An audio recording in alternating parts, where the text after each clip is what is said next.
हिमाचल प्रदेश में सरकार के द्वारा विभिन्न पदों पर मल्टीटास्क वर्करों की नियुक्ति की गई है ताकि यहां पर बेरोजगारों को भी रोजगार मिल सके। लेकिन अब मल्टीटास्क कर्मी ने भी प्रदेश कांग्रेस सरकार से आग्रह किया है कि उन्हें डेली बेस पर नियुक्त किया जाए ताकि इससे उन्हें काफी राहत मिल सके। मल्टीटास्क वर्कर यूनियन ने इस बारे प्रदेश सरकार को भी ज्ञापन भेजा है।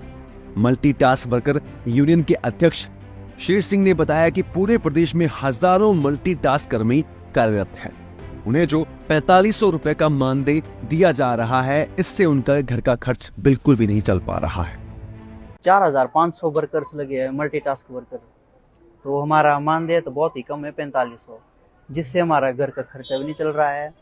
और जैसे हमारे में से कई ऐसे लेडीज है जो बेचारे विधवा है, तो हमारे से ज़्यादा उनको भी तकलीफ हो रही है, तो वो कहाँ से करेंगे। चलो हम तो कहीं और से भी कर रहे हैं, उधार ले लिया हमने भी, बढ़वा रही है, और उधार देते देते हमारी जो पेमेंट है उससे भी नहीं हो पा रहा वो पूरा वापस चुकाने के लिए। तो वो हमारे बीच में जो लेडीज है जो बेचारे विधवा है, तो उनको भी देखना पड़ेगा, उनको भी देखना पड़ेगा, मुख्यमंत्री जी को भी देखना पड़ेगा कि भाई नहीं हो पा रहा है, इससे 4500 से हमारा घर नहीं चल रहा है, बच्चे है, माँ बाप है, गृहस्थी संभालनी पड़ रही है, तो उससे नहीं हो पा रहा है।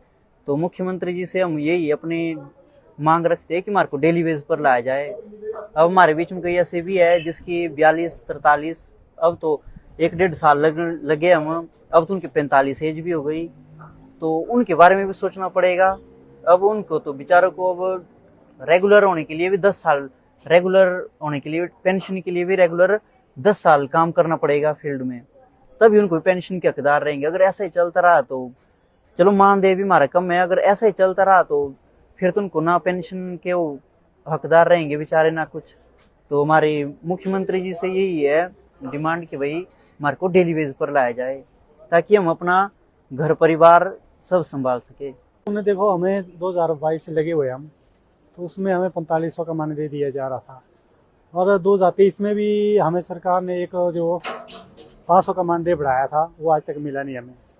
और पूरे साल हम वेट करते रहे, शायद हमें इस बार भी इस बजट में जो शिमला में हुआ, तो हमें इसमें भी हमें काफ़ी उम्मीद थी कि भाई इस बार हमें कुछ अच्छा मिलेगा, तो हम वेट करते रहे। पर इस बार भी वही बात हुई कि 500 बढ़ा दिया और चले जाओ।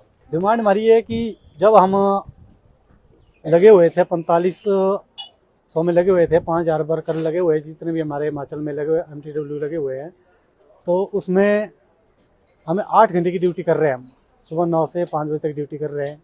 और आपदा के वक्त भी हमने सुबह 8 से 7 बजे से लेकर रात को 9-10 बजे तक भी वर्क किया है, और उसमें ना हमने छुट्टी ली ना हमने संडे लिया।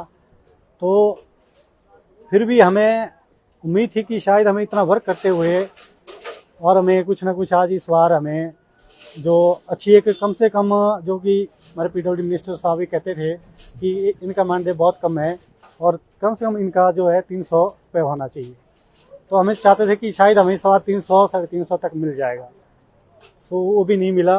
तो इस बार निराशा हाथ लगी। रणनीति अभी तो देख रहे हैं, अभी तो हम आपके मीडिया के आपके आधार पर हम अपनी मांगे रख रहे हैं कि हमें जो वर्क है हम कर रहे हैं, और कम से कम हमें 350 जो 400 अगर सरकारी दिहाड़ी दिया जाए, वो हमारे लिए सबके लिए बहुत अच्छा होगा। पॉलिसी के लिए मांग कर रहे हैं, बट हमें वो है जो हम 8 घंटे ड्यूटी कर रहे हैं, हमें वो चाहिए, हमें वो हक चाहिए, ना कि हमें कोई 40-50 हज़ार मांग रहे हैं। जब भी हम बात करते हैं CM साहब से, PWD मिनिस्टर से, हमें आपदा का नाम दिया जाता है कि आपदा का टाइम हुआ, इस तरह से बजट जो नहीं है। तो हम ये चाहते हैं कि हमें कोई ज़्यादा नहीं मांग रहा है, जो सरकारी दिहाड़ी जो घोषित अभी की हुई है, हम उस आधार पर अपने मांग कर रहे हैं।